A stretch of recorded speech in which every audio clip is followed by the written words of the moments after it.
Hey, Father Malone. Yes. Why are we talking about John Milius films? Because John Milius is the last great American filmmaker. That's why. Big words from a big man. Big words about a big man. That's true. He was a big man. He is still a big man. That's true. He is still around. He's still kicking it. Old school. That's right. 81 giant years in old. every sense. Yeah. But why John Milius? Other than the reason you just said. Well, I, for one, have always been a massive fan of Mr. John Milius, probably starting with Conan the Barbarian, naturally. Like what an entry level, what a gateway drug into the world of Milius's machismo. The film brats, the film school generation, they get lionized quite a bit, and as well they should. They did revolutionize the industry, but the one who doesn't get mentioned all that much is Milius, and he was the breakout of that group. Like, he was the one who had first success, and he ended up creating some of the greatest fucking films of all goddamn time. Apocalypse Now alone would qualify him as one of the greatest. Never mind his script for Dirty Harry, the previous film to this one, although he's uncredited on that one. That is definitely a John Milius script. I mentioned Conan the Barbarian, Red Dawn, which was and still is seen as some sort of reactionary right-wing propaganda movie. And that belies the other thing that I love about John Milius, is that he is a right-wing sort of instigator, but I get the sense that if the ruling class had been liberal, then he would have definitely been a conservative. You know what I mean? Like whatever opposition he could take to fuck with people, he was going. He's a provocateur above all else, I guess. And I really love that about him. Like, I love that about Samuel Adams, which everyone just knows is a beer now. He was always my favorite patriot. He was just about fucking shit up. He was like, fuck them. How can we fuck their whole day up, these British motherfuckers? And Milius seems to sort of cater to that as well. And he's not afraid to offend everybody. But he also loves Teddy Roosevelt and America and rough riding and mountain men and macho shit. Lots of guns. And you know what? He fucking lived it. He fucking walked the walk, talked the talk. He was a giant of a man, still a giant of a man. And I love him. So when you asked me if I wanted to program a month, the answer was easy. The films of John Milius. So that's right, everyone. On this episode of the Kulturecast, I am still your host, Chris Stachiw, much to the chagrin of at least two people out there. And I'm joined by my two good friends all the way from Midnight Viewing, Father Malone. This movie's got the worm logo. And your friend and mine, he's a man, not a computer, HP. Hello, everybody. I laugh at your four wins, Father Malone. Ah, are you Crom now? I also laugh. I mean, that's what you just said. I guess so, yeah. Crom laughs at your four wins. Christ. And that's right. On this episode of the Kulturecast, we are kicking off our little John Milius month over here with a look at 1973's Dirty Harry's sequel is called Magnum Force.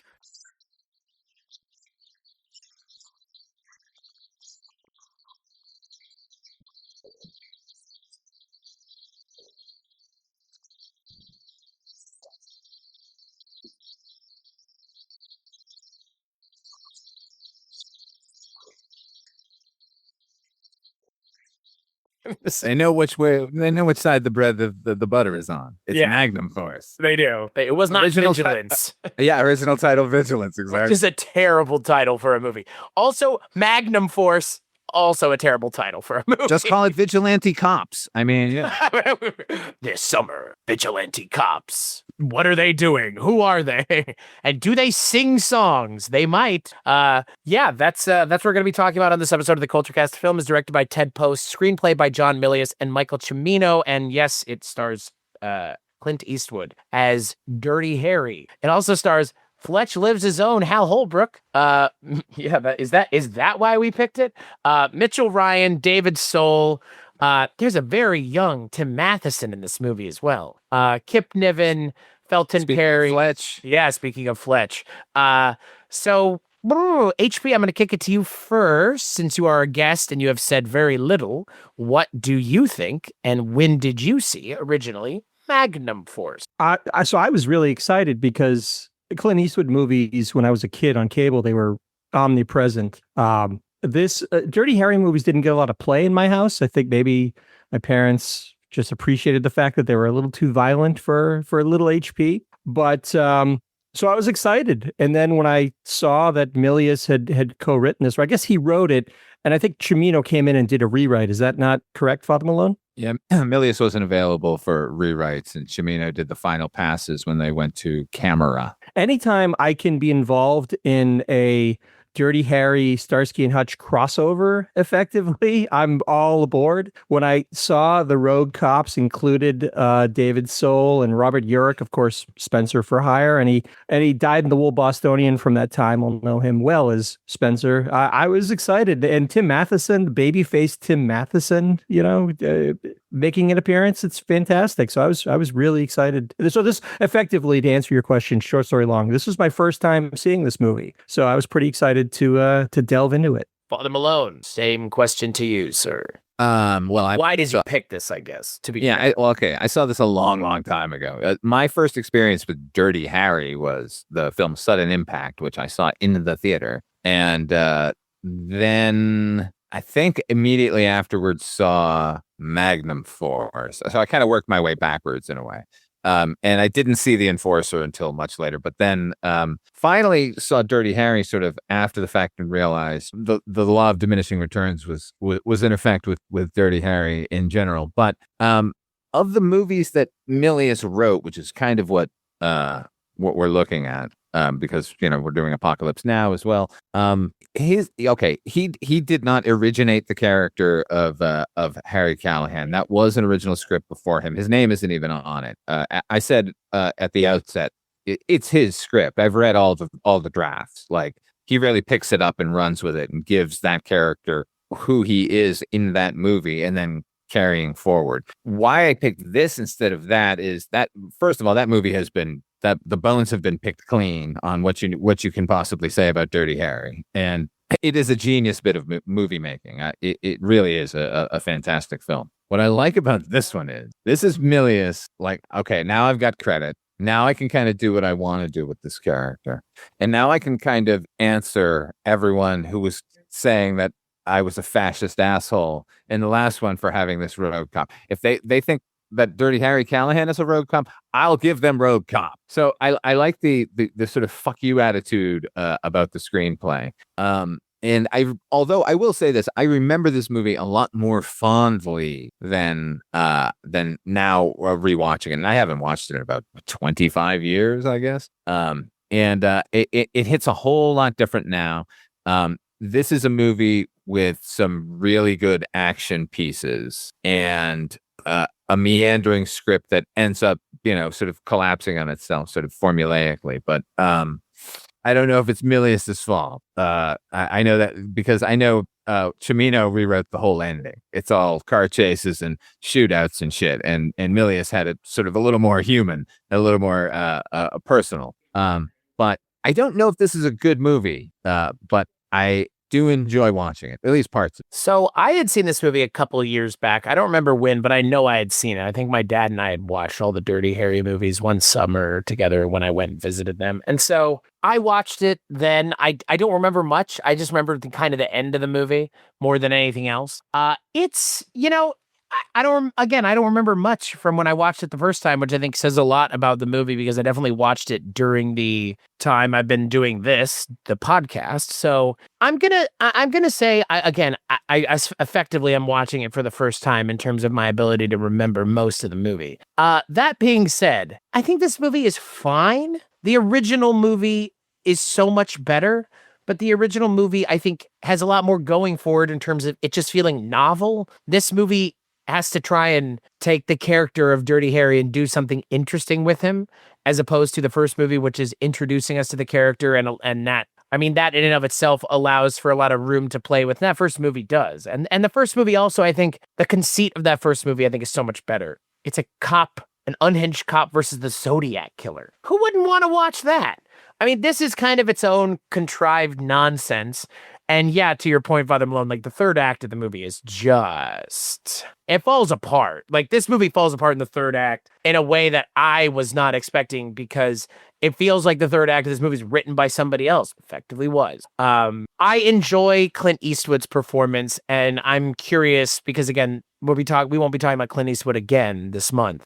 Clint Eastwood's not someone who I've talked about a lot on this show, if at all. And I think he's also a really interesting entry point for these movies because for a lot of people, Dirty Harry and Clint Eastwood, that's like their Clint Eastwood is Dirty Harry. Like for some people, their Clint Eastwood is the man with no name.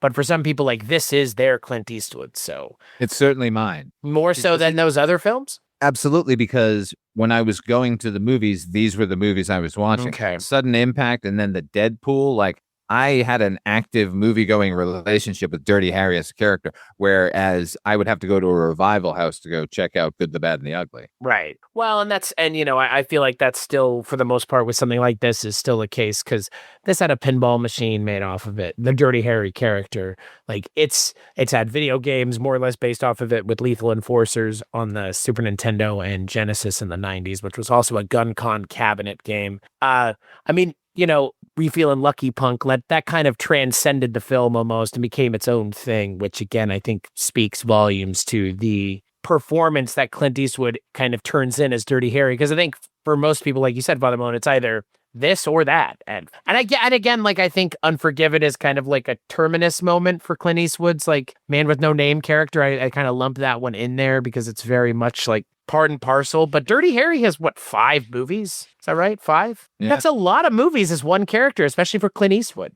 Like, Schwarzenegger barely even, I think Schwarzenegger did 5 as the Terminator, but that was never the same character. Like, that's a lot. This is a franchise. It's a lot of movies considering at the end of the first film, he's so disgusted with the system that he throws his badge away and quits. Like making money, baby. Clint Eastwood likes to make money like the rest of us do, you know? I know, but I feel so bad because, you know, obviously Callahan came to a crossroads and made a decision, and now we've backed off on that decision for him. That's not cool. They bring him back and saddle him with these dirty cops, and suddenly it's Dirty Harry Callahan versus Father Malone. Yeah. Hal Holbrook, I think, for me, is like, other than Clint Eastwood, is the best part of this movie. He's fucking great in this. They don't let him, but like, again, because he's the secret villain of the movie, they don't let him like twist a mustache until way later. But I don't think he would have from the beginning because Hal Holbrook is that sort of layered, and I like how prissy and yet sort of forceful at the same time he can be as an actor, as this character. Right. Well, and yeah, you know, we joked about Fletch Lives, but the other thing that I think of when I think of Hal Holbrook playing a villain is Fletch Lives, where again he's the secret villain of the movie. It's revealed in the third act, just like in this movie. I think I don't know. I defer to Hal Holbrook with a Southern accent over Hal Holbrook pretending he doesn't have a Southern accent, which is what's going on here. I like him in this movie though. He's a lot of fun. I think, unfortunately, because of the setup and the conceit of the movie, we don't really get to see the villains enough in terms of like them getting to go back and forth with Clint Eastwood, which we get to see a little bit of in the original. And that's, one of the better parts of that movie is the back and forth between Dirty Harry and the Zodiac Killer. But well, the problem there in that one, at least, we could just tell the separate story of the Scorpio. Right. On his Zodiac in name only. Because it wasn't like a whodunit. It was a when will we get this guy? Right. More of a procedural. This one is a story where it's like, wait, who's actually doing this? Is it this cop? Is it this bad cop? Right. Is it this guy over here? Like until the fuck it ends. So we can't ever really have any meaningful interaction between the characters other than things they would like leave for one another. Right. Well, and then, we have Felton Perry playing his partner, who, again, feels like we're just waiting for him to die, is kind of what it feels like. And, you see it coming from a mile away. They do a very, again, I guess now it's cliche in 1973. Maybe it's not as cliche as it seems now, but like the calling your partner who's not picking up the phone fast enough gag, like that's been done in so many other things subsequent to this, right? I'm assuming it's after, because it seems like it, at least. I will say, at least in this case, when his partner joins him and gets in the car, he says, "Oh, they're just betting on how long you'll last because every one of my partners kill." So it isn't like or leaves. He says like one of them, or he said one of them like teaches like high school now. Right. Yeah. Exactly. So he knows it. Everybody knows it. The script is well aware of that. Well, I think in every movie, every one of his partners, except for the Deadpool, ends up dead by the end of the movie. Isn't that right? No. Tyne Daly is in The Enforcer. She's dead. Is she dead at the end of the Yeah. She gets shot by an M16. Oh my God, that's right. So I think it, with the exception of, I don't remember who he's. What about it's an 8 What about what's his name? Poppy. from Seinfeld. Yeah. He might have lived, but I think the majority of the partners that we're introduced to in every one of these Dirty Harry movies is dead by the end.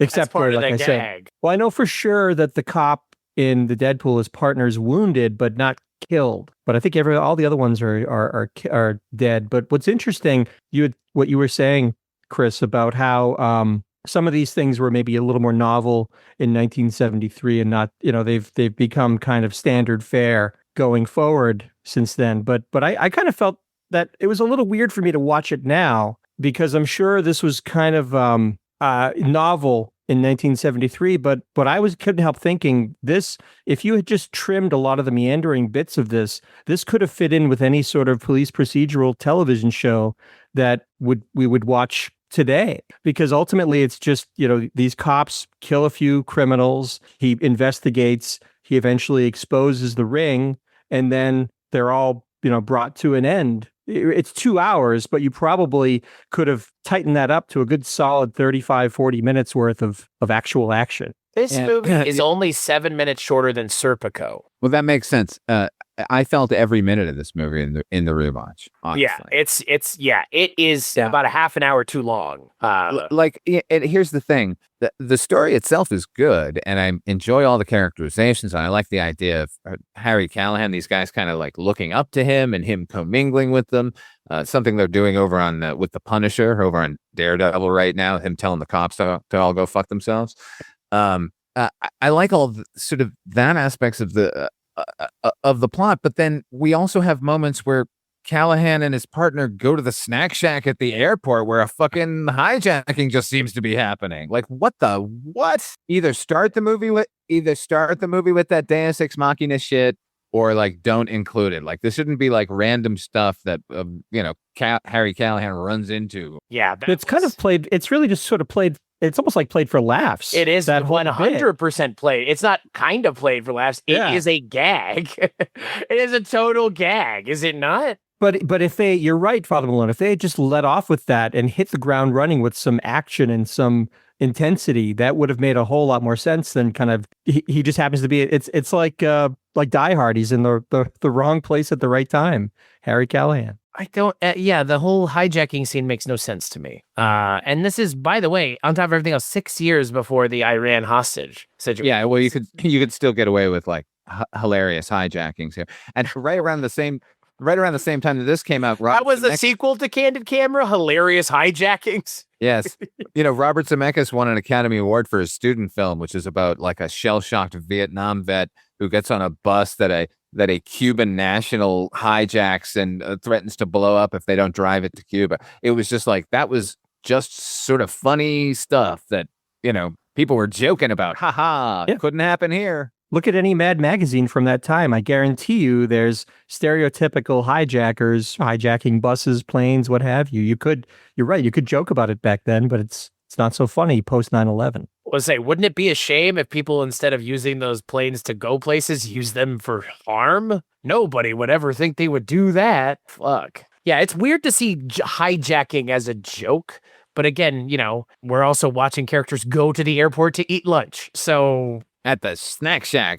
Hey, baby. Yeah, he's retired there. He's a good guy, He makes a mean sandwich. Oh my God. Peter Falk's just out of frame eating fucking chili, okay? Like, what the fuck is this? Like, with his dog. Yeah, it's such a strange idea to me. Like, we're going to go to the airport to eat. Like, what? Yeah, I don't know. It makes sense, though, because this is San Francisco. So...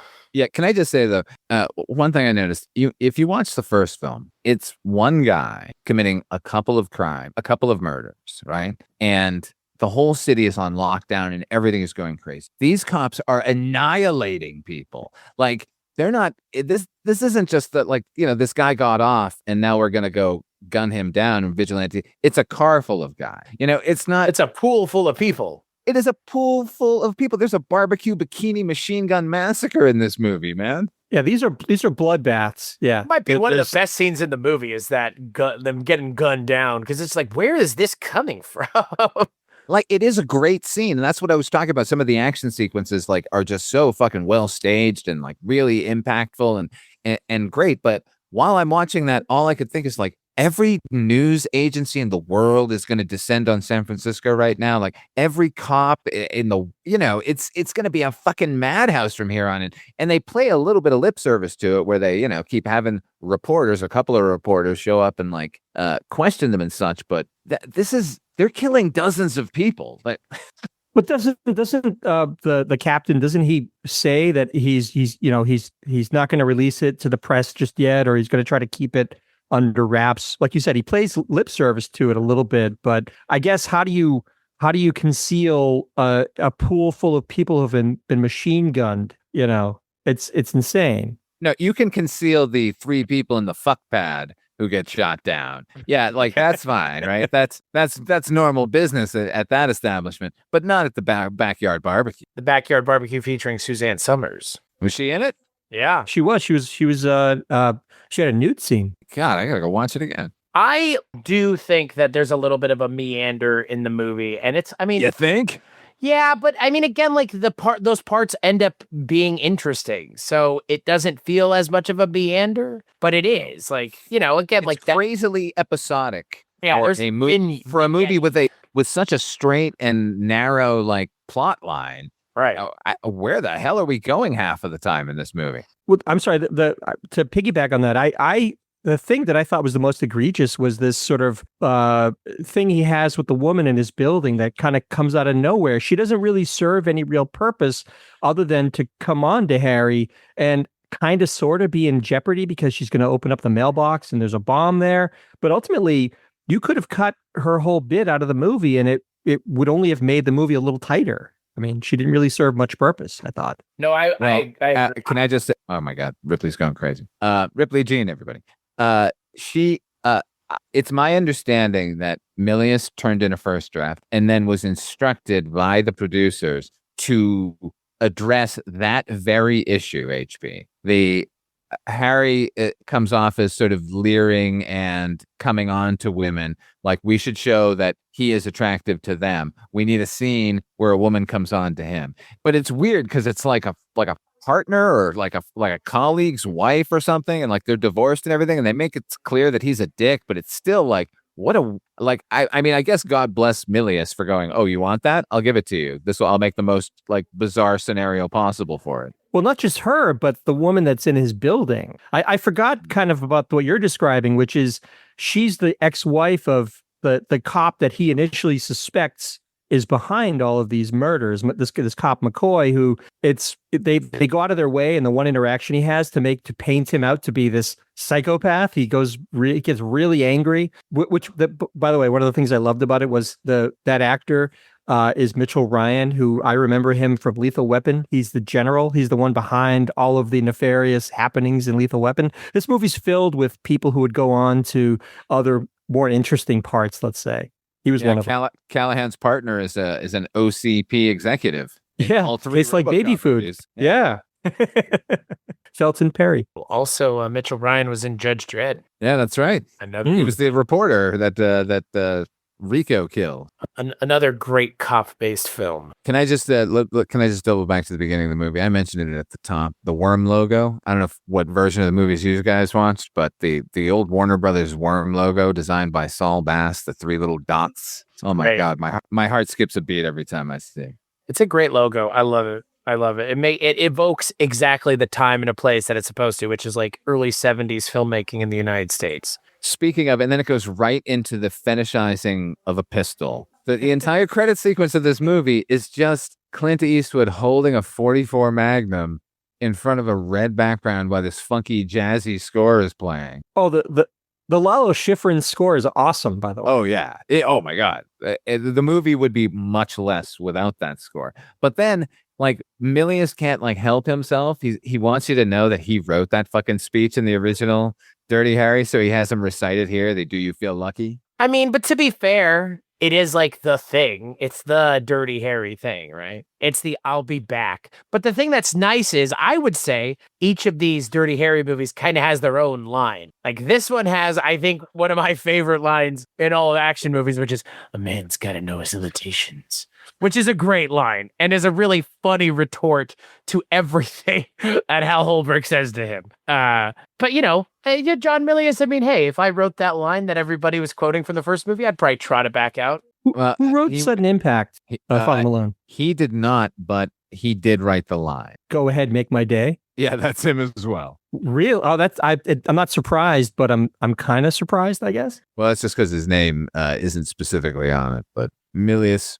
Well, oh, okay. Everybody paused. Basically, I think you're right, Chris. There's these iconic lines that people who have never even seen a Dirty Harry movie still know. Go ahead, make my day, or any of. Do you feel lucky, punk? Of course, you're shit out of luck. That's another good one. That's from the Deadpool. Also, what is it like? Asshole opinions are like assholes. Everyone has one. Is that also from the Deadpool? I believe. Wow. Yeah. Each of the movies.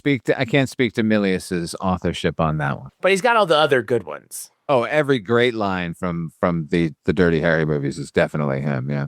Yeah. Well, and again, as much as are you feeling lucky? Punk is the one everybody remembers. A man's got to know his limitations. I think is just as fun, if not in a lot of ways more fun, because Clint Eastwood's delivery of it at the end of the movie is pitch perfect. Also, who keeps a mailbox bomb? Just keeps it. It's just like, I've got a mailbox bomb now.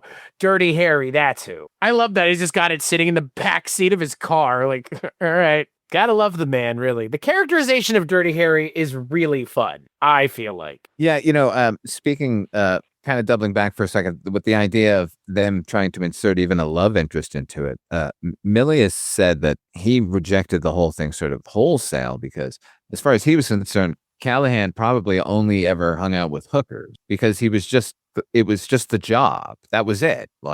And he had no time for anything else. So the idea of him even trying to cultivate a relationship was absurd to John. Makes sense. Well, it's a genre convention, right? I mean, that's a filmmaking convention more than anything else. Like, I don't understand why they tried to give him a love interest. This guy's a psychopath. Like, he's nuts. Like, well, that's why, because they're trying. This whole movie is an attempt to soften the character and wash him clean from all of the right wing fascism that he had been labeled in the first film.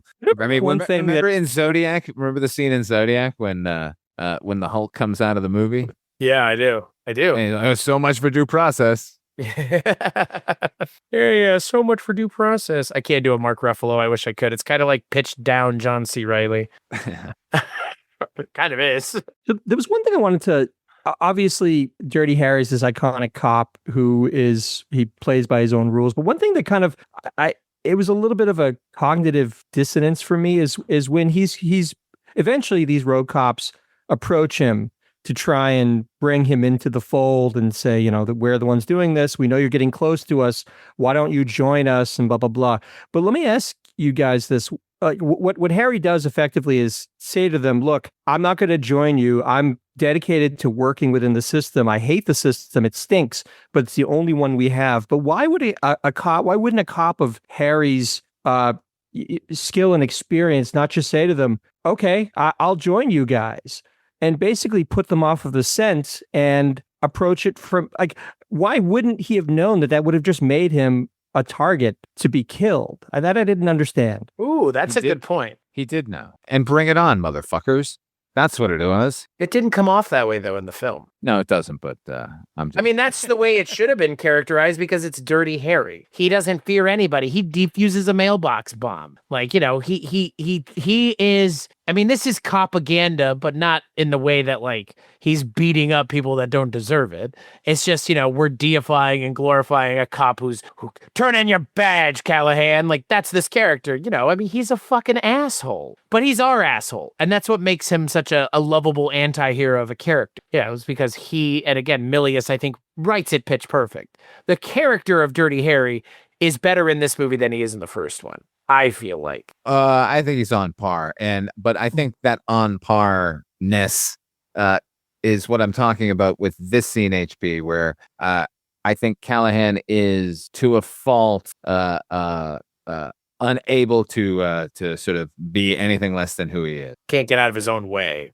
Yeah, basically. I suppose, but he was savvy enough to use the cop's gun and shoot an errant bullet on purpose during the shooting competition so that he could do the ballistics tests against that bullet. There was subterfuge there. He didn't come out and admit to them that, hey, you're a suspect. He was creative and he found a way to get the bullet without alerting them. But nobody came up to him and said, hey, why did you shoot that? Or what is your plan here, Officer Callahan? Whereas these cops are like, join us. And he's like, yeah, no, I don't think so, guys. I'm going to just do my thing. All right. I just feel like he would have known that would have made him a target and made his job that much more difficult to bring them down and put his partner in jeopardy, which basically gets him killed. He did get his partner. He did get his partner killed. That is. Get out of here. You buy the ticket, you take the ride.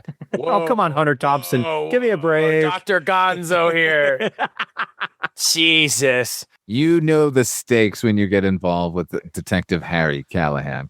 Dirty Harry Callahan. I suppose. I guess he didn't know because he literally goes, what are they doing? He's making a pool on whether or not you'll die. A dead pool, if you will.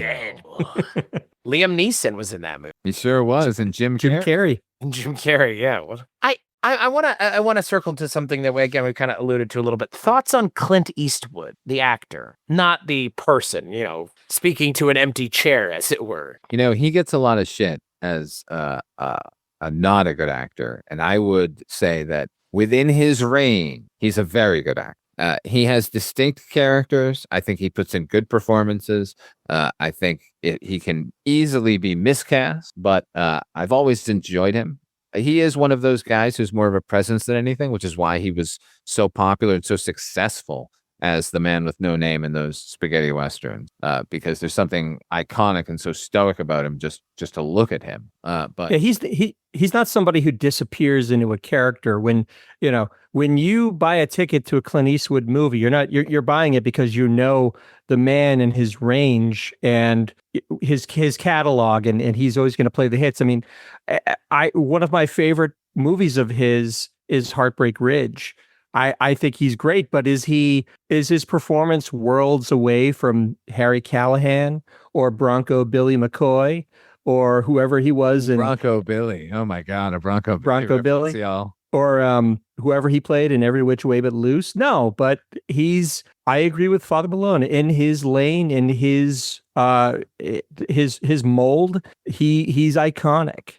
He's also a fantastic director, obviously. I think he's probably a better director than he is an actor. But, I mean, what are you going to do? He's Clint Eastwood. He's an icon. Well, that's what I was going to say. For me, Clint Eastwood is almost like John Wayne. It's like, what the fuck are you going to do when he's in your movie? It's just Clint Eastwood. Like, to say he has very little range is more to speak to the idea of, and this is the way I look at some actors. Some actors are like a restaurant that only does one thing. They do that one thing really well, better than anybody else, but they do the one thing and they do it really well. But they do the one thing, but they do it really well. Not every restaurant has to be the Cheesecake Factory that has a fucking 100 menu item, or a 100 item menu. Like, that's not, not everybody needs to be Daniel Day-Lewis or Leonardo DiCaprio. Some people could just be, and Clint Eastwood feels like that. They don't make actors like Clint Eastwood anymore. That's not a thing. I mean, it is in Indian cinema, but not as much in American cinema. I mean, like Tom Cruise is one of those actors. He can just kind of be, and him being in your movie is a big enough deal. Look at Tropic Thunder, a movie that,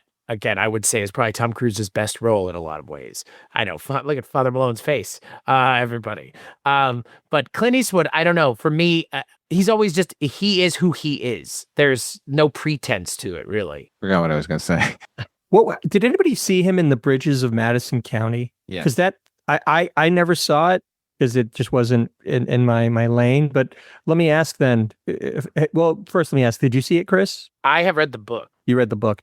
I guess my question then is just for you, Father Malone. Like that's obviously that's worlds away from any of his other. I mean, it's a romantic picture. How would you rate his performance there, just out of curiosity? Because that's probably the furthest away from anything else he's done, I would say. I think it's great. Actually, it's pitched exactly to who that guy is. He's just this like wandering photographer. You can very easily see Clint Eastwood being that guy as well, because if you know him at all off screen, he is Mr. Jazz, like he is interested in the fine arts and such. So I thought he was good. He's up against Meryl Streep, so if it's hard not to bring your game up with somebody like her on screen with you. Like one of the great actresses of all time. And can I say, Chris, to the idea that like there are no more actors like Clint Eastwood? I think that's because of the time we live in, because you could be stoic at a certain point, you could shun all media and, disappear. And once a year, there'd be some badass movie and we might get a little bit of a clip of you, on a talk show or something, but certainly not like, I know everything about you. You can't be stoic. You can't be the man with no name if I know what you just had for lunch. It's very true. Kayfabe is dead, everybody, for all you wrestling fans out there. I mean, I agree with you. It's hard in this day and age when you have a Twitter account. It's hard when you go in. I mean, Clint Eastwood can't even be Clint Eastwood anymore. He went and talked on stage to an empty chair, for fuck's sake. Like, the mysticism behind him is gone. Like, You can't tell me he's not a good actor. You saw that performance with that chair. Right? I think Clint Eastwood's a great actor. For exactly what he's needed to do, he does it every time perfectly. And there is something to be said for that. Just like there's something to be said for an actor like Daniel Day-Lewis who can riff on people's stuff or can bring more to the performance and the role on paper than the role on the paper could ever bring to another actor. Like there's something to be said for all of it. It's, I think everybody has a lane, and some people's lane, I think, is pretty wide, but it's also very straight and doesn't go in a lot of interesting directions. I mean, Clint Eastwood's done a lot of stuff, but I think his best stuff kind of has the same flavor to it in a lot of ways, which is fine. There's nothing wrong with that. Bridges of Madison County is a movie I'd like to watch because the book is really good. It's one of those, like, again, books I never thought I would read. And when I read it, I was like, wow, I could see why Clint Eastwood would have been cast in the movie, because that character on the page is aloof. And boy, if you want aloof, cast Clint Eastwood. Yeah, there you go. Because he's not the woman's husband in the movie. He's the guy who just shows up from out of town, who takes pictures. So, perfect guy who rides in on a horse from out of town. I mean, that's Clint Eastwood's character on like most of these movies. Have you guys ever been to Caramel by the Sea? Drove past it, I think, on my most recent trip. That's the town that he was the mayor of, remember? Oh, yeah. I remember that now, yeah. It's incredibly chill there. I'll bet. That is all. I was when I was on the Disney cruise, they asked a question in movie trivia about movie quotes, and the quote was "Get off my lawn," which is a line that you could only hear in the voice of the guy who says it, because that's from goddamn Gran Torino. Yeah, but you said it, and I know. But then again, we're talking about Clint Eastwood, so obviously my mind went there. Yeah, but again, that's iconic enough, and that comes out in like 2008. I love that movie, man. That was a good movie. Me too. Good movie. I liked it a lot. I mean, some of the stuff he's done recently is not terrible. Like, I guess, I mean, obviously he's transitioned more to directing than acting, but he was in something as recently as 2021. So Cry Macho. So. Oh yes, I did that. That's right. But I forgot, Father Malone, that he is a big. I mean, he directed Bird. He's a big jazz guy. There was a show that Marianne McPartland used to do for public radio called Piano Jazz. And he was on Piano Jazz and he performed. He was actually a very, very good jazz pianist, but not, I mean, that gets overshadowed by the macho, dirty, hairy man with no name persona. But he was very, very knowledgeable about jazz and knew all about the history and could play his ass off. Something that doesn't really get brought up a lot. Wouldn't you like to see a duel between him and Jeff Goldblum? Yes, it's so. Jeff Goldblum, yes. Well, talk about a guy who's become a parody of himself. My God. Never disappoints, though. I know. No, I mean, Yeah. I was watching Celebrity Jeopardy off SNL, and when David Duchovny was on there doing his Jeff Goldblum impersonation, nailed it. And it's still the same thing now. It's the same thing. He's just amped it up because now it's just like, now you're a personality. You're not an actor anymore. You're cast because you're Jeff Goldblum. By the way, I was going to say Dirty Harry. Clint Eastwood directed a film as recently as last year. So Juror number 2. Yeah, Juror number 2. It's pretty good. The last one. Pretty good. Yeah. You said that'll be the last one? Well, yeah. I mean, they kind of fucked him, right? It was supposed to be theatrically released, and they put it straight to streaming. It should have been. The performances alone were really solid. It should have been theatrically released. But yeah, I wouldn't blame him for being sour about the whole thing. I would be too. I mean, he's 94 years old. What are you going to do at this point, Clint? Direct 6 more fucking movies, asshole. Like, gets up out of his chair and beats the shit out of me with the chair at 94 years old.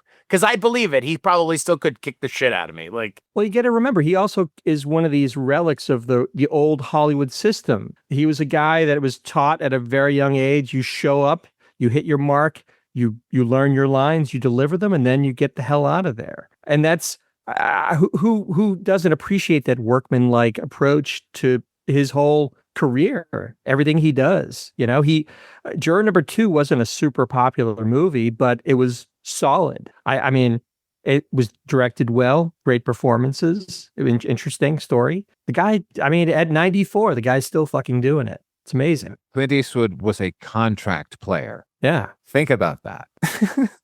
He was still part of the contract system at the studio. also, I don't know how tall he is anymore, but Clint Eastwood is also 6'4". Wow. Yeah, Clint Eastwood's a fucking big dude. Like, on top of everything else, shit, man. That's a big guy. Like, that's a big... He's not that big anymore, because when you get old, you shrink. And not like into Thumbelina, but you just start... Your body starts to shrink. But 6'4", man, shit. That's But a yeah, physically imposing dude on top of everything else. Harry Callahan coming at you is a 6'4" fucking, prime of his life, Clint Eastwood. Yeah, I mean, it's only 3 inches shorter than Hulk Hogan. Like, who's a big dude? Like, Not only that, but you got a 6'4" guy coming at you with a fucking hand cannon waved right at you. some Thing is huge. And in the credits to Magnum Force, not only is he holding it for the entirety of the opening credits, at the end he points it at the fucking audience. Well, That seems to me like a big Milius touch too. Oh, yeah. oh, 100%. yeah. I'm going to turn this on you guys. The machismo of the movie is just, it's dripping with like penis like guns as penises, really. Like the fetishization of the gun and violence in this movie is, I don't know, it's pretty great. I mean, it's pretty great. If you want to watch a movie like this, it's I mean, for even though the parts of the movie that are kind of hokey and, vignette adjacent, like the movie is very celebratory of the violence. Like, there's a part where he does a 180 and crashes head on into a guy on a motorcycle, which the dummy in that scene was really bad, but the scene was so funny. It's just like, well, whatever. He's watching plow into this dummy on a bicycle, whatever, fine. Well, like you guys said, there's a fucking hijacking scene that's played for laughs where the punchline is him blasting a guy through a wall. He can't even see him, but the gun is so powerful that several bullets just punch right through and kill him. Sight unseen. Ha ha! We win again. I mean, hey, Milius and violence, right? I mean, that's the thing. Milius is rather anarchic, and I think, the usage of violence and I don't know, exploitation themes. Like, again, Milius knows what he's doing. There's an intention here. He's a smart guy. So, I look at these movies and I'm like, the guy, like you said, Father Malone, he loves to be a provocateur. And I love a good provocateur. Who doesn't love a Burroughs or a Hunter S. Thompson? Someone who's just, weird and strange and is themselves, and in being themselves, they're kind of provocateurs. Like, he is concurrently, while this movie is being written, writing Apocalypse Now, by the way. One of my favorite documentaries is, speaking of Apocalypse Now, is Hearts of Darkness. And there's a scene in that where Milius is reading a deleted speech from Apocalypse Now. It's his own words he's reading, and the joy and the happiness on his face, the excitement of reading, because it's all jingoistic. It's basically this guy finally turning his back on the war and going complete savage. That's the point of this whole speech. And Milius is so satisfied with what he's written, and he's so right, Father Malone. I see you laughing. Absolutely, he's great in that scene, and yeah, you know what? Like that was the point of that movie. Everyone was supposed to be savage. Everyone was supposed to. The original ending of Apocalypse Now is the Willard and the guys on the boat join the savages, and then they all attack the army. Like, it's supposed to be some huge psychedelic battle at the end. I mean, I would have preferred that. That's where it was going. Come on. I know. That's what I mean. Like, the movie doesn't commit to the bit. Conan commits to the bit all the way. Conan commits to the bit so much so that the way Conan uses the structure of the movie, that Conan is not a good guy from the opening of the movie, and yet we are trotted around with him throughout the entire film to see where he supposedly is a good guy, even though by the beginning of the movie, which we get to by the end of the movie, it's clear that Conan is completely out of his mind, which again, makes sense when John Milius is writing the character. Conan is a king. How dare you? And he has the thing about Conan is he has a code. It may not apply perfectly to our day and age, but he had a code that he lived by, and like Father Malone said, he was a king. King Conan. Crumb laughs at your forwards. Milius too had a code he lived by, which was gold, guns, and women. He knew how to be a provocateur, which I appreciate. I don't think the system was prepared for someone like him, though. He purportedly on the campus of UCLA walked around at the height of hippiedom and end the war with a button that he had fashioned himself that said "Apocalypse Now." So he was saying "fuck you" to everybody all the time. And I think, but you know what? Here's the other story. Here's the great story about John Milius, where he was in the same class with George Lucas, the same film class, and Lucas they had an assignment, and Lucas had gone out and made his film and gotten it done, and then a couple of the other people hadn't finished on time, and it came time to like screen the movies, and the teacher said like, well, we're just not going to do this because these guys didn't have time to finish, and Milius got up and punched the teacher in the face.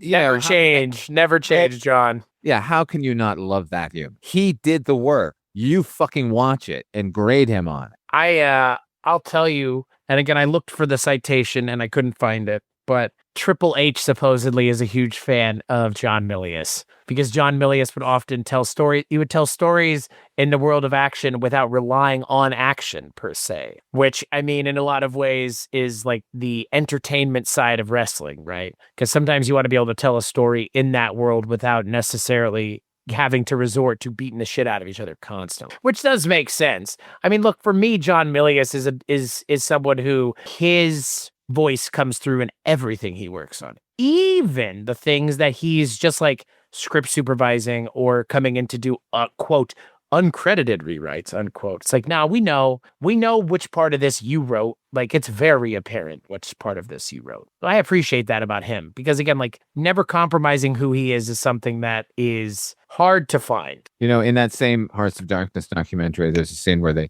producers send Milius in to talk some sense into Francis Ford Coppola because the movie is spiraling and it's getting longer and longer. And he says he came out afterwards and he was changed. He was like, it could work.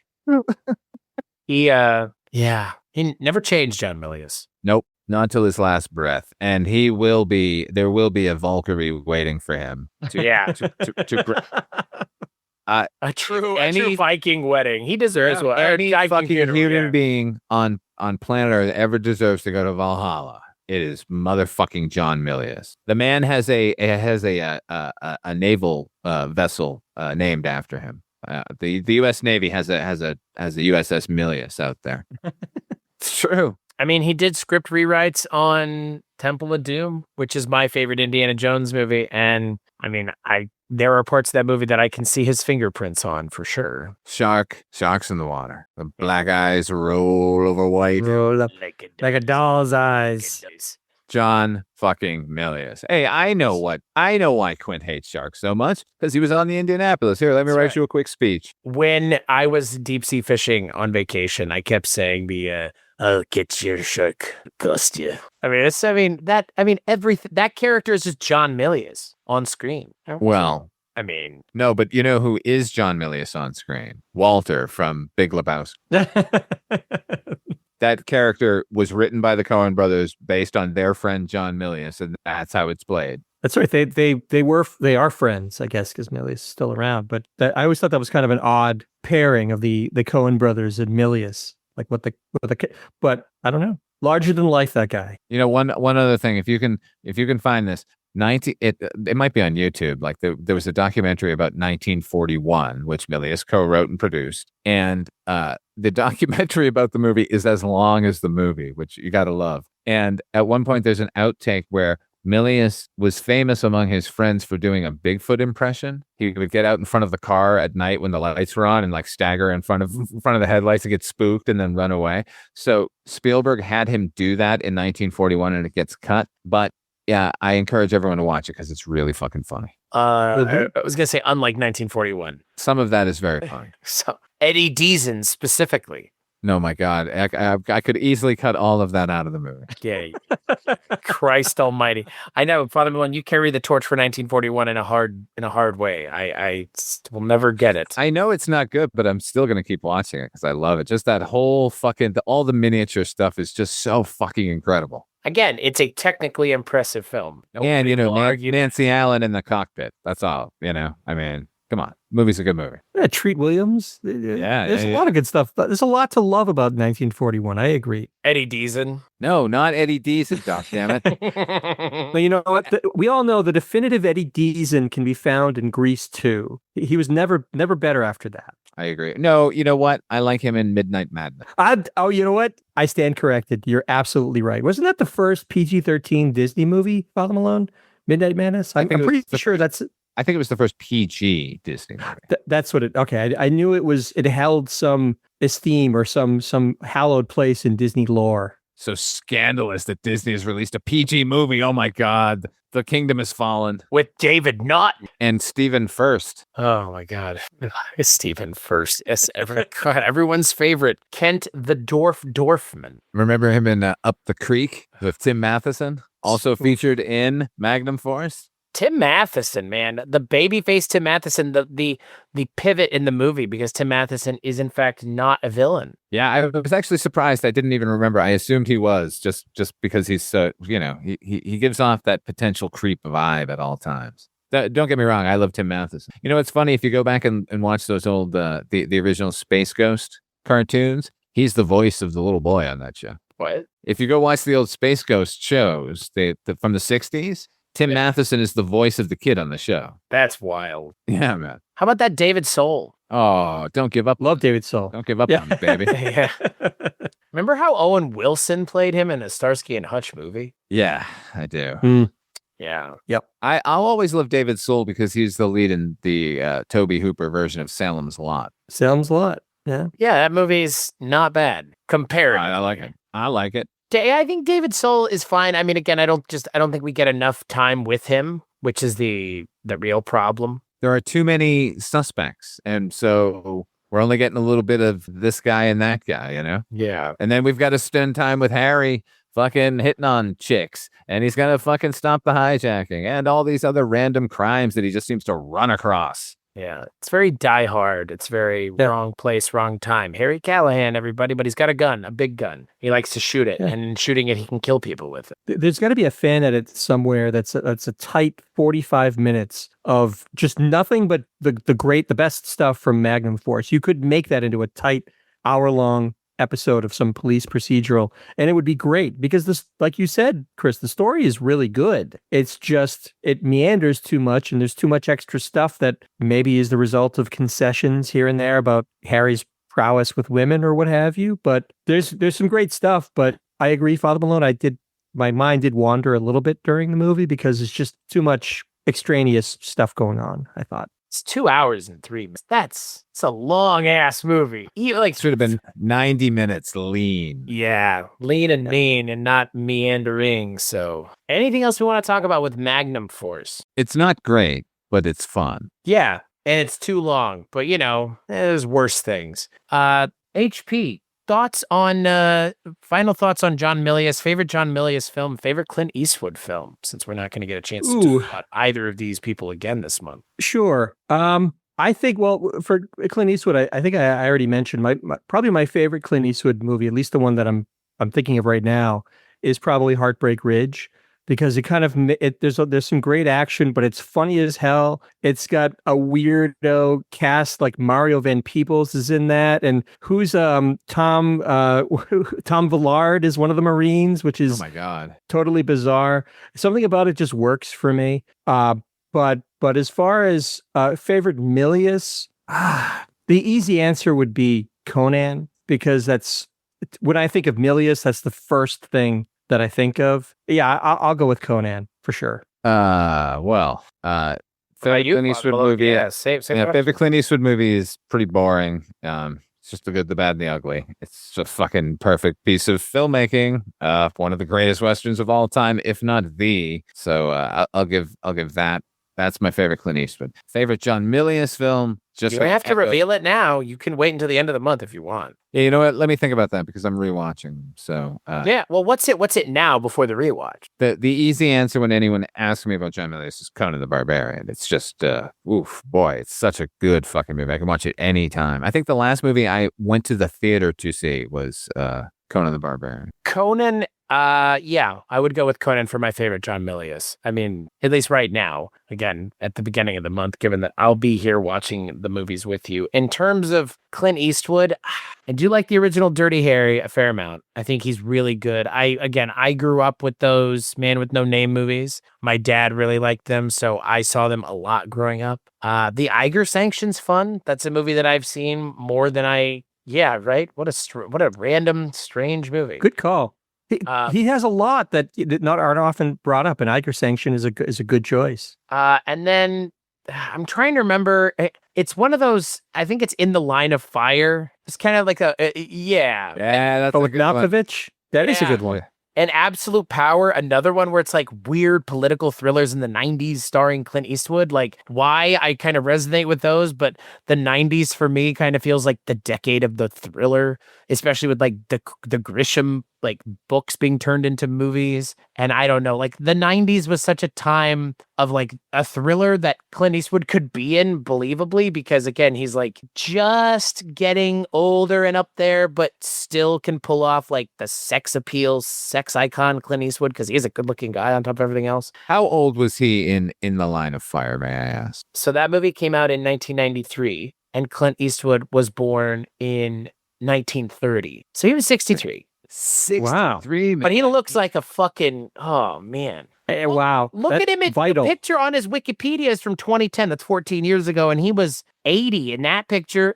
Like, fuck, man. He's, again, good genetics are good genetics for a reason. You know, good for him. But yeah, he's turning in great performances in a lot of kind of random things. But I think for me, I would probably go with the best Clint Eastwood thing is probably for me is Unforgiven, because I think it kind of hits all the crossroads at once for a lot of things. And that movie has a lot of great performances that he bounces off of, which I think is also a good thing about his performance, is being able to bounce off of other people who are also great actors. So yeah. So on that note, we'll take a break and we'll play a preview for the next Kulturecast.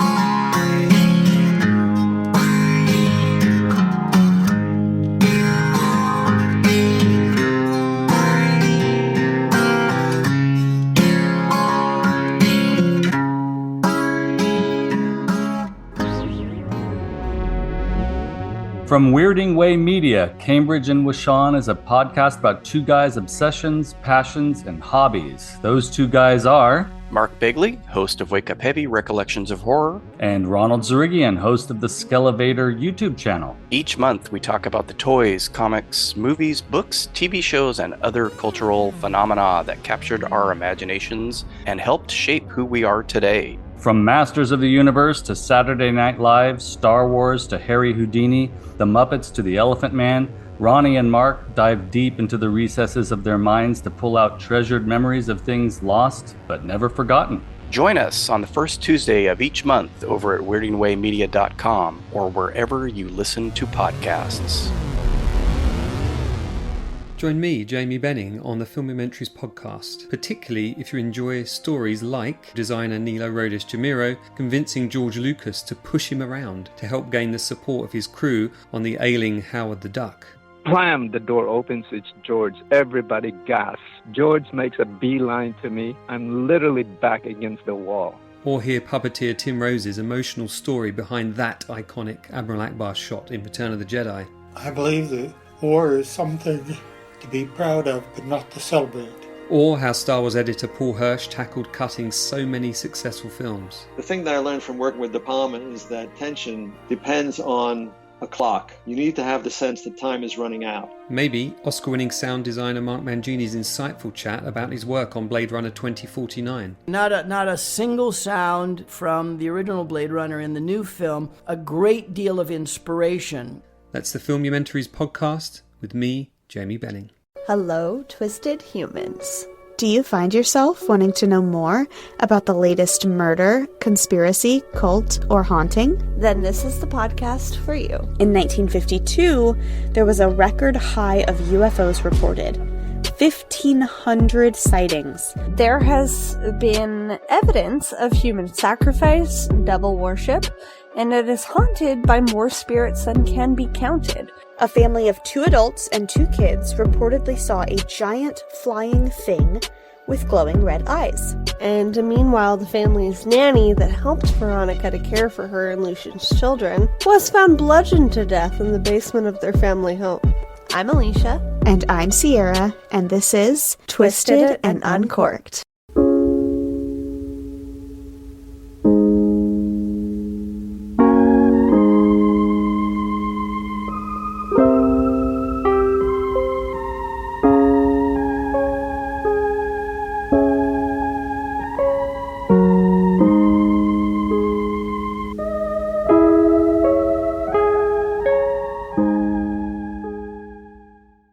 Are you an assassin? I'm a soldier. You're neither. You're an errand boy, sent by grocery clerks to collect a bill. Francis Ford Coppola presents Marlon Brando, Robert Duvall, Martin Sheen in the most eagerly awaited motion picture of all time, Apocalypse Now. Rated R.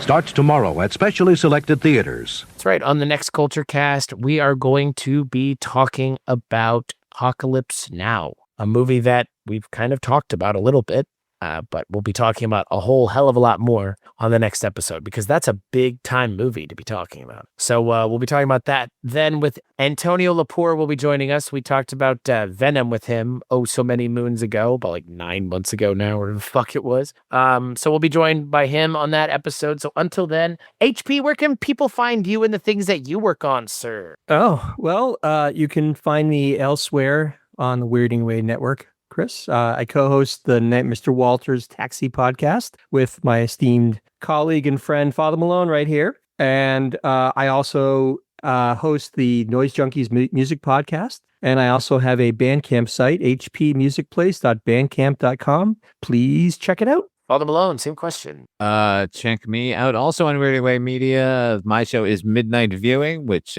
we have a bunch of different genres of shows, but usually covering horror anthologies. But also right now, HP and I are engaged in Fusco Fest. We're looking at the films of John Fusco, screenwriter who wrote Young Guns and Young Guns 2 and Crossroads and The Babe and Thunderheart and Hidalgo and Spirit, Stallion of the Cimarron, and on and on and on and on and on. Man, you guys are really digging deep. We're cooking, man. Cooking with gas. I guess so. As for me, weirdingwaymedia.com is where you can find all the things that I work on. Patreon.com/Kulturecast is where you can find the only thing that I work on that isn't on Weirding Way Media, which is Rankin' on Bond, which is a James Bond monthly podcast, which is a $10 or higher reward if you're interested in such things. Father Malone will be joining us soon to talk about License to Kill. And you know, I was thinking about it today. I was thinking about that movie today, actually. We're going straight for your heart, Father Malone. Yeah, that's true. That's what I was thinking about. How terrible the opening credit sequence is. The song or the credit sequence? Both. I don't dislike the song. Is it at that point? We'll talk about it. It's No Living Daylight. No, it is No Living Daylight. But rarely are I think it's a superior film. But I almost chose Living Daylights just because it has a better song. Yeah, aha, as they would say. And as always, if you want to interact with us financially, cool. If not, just head on over to where we mentioned and like, rate, and review what we work on, because that is just as important as monetary. Just sharing the show with people and putting a good review on iTunes. So HP, Father Malone, thank you both so much for joining me. This has been fun. And Father Malone, we'll see each other on the next episode. And HP, it won't be a year or whatever it's been since the last time you were here. So I look forward to it. Thanks, Chris. And as always, we'll catch you on the next episode.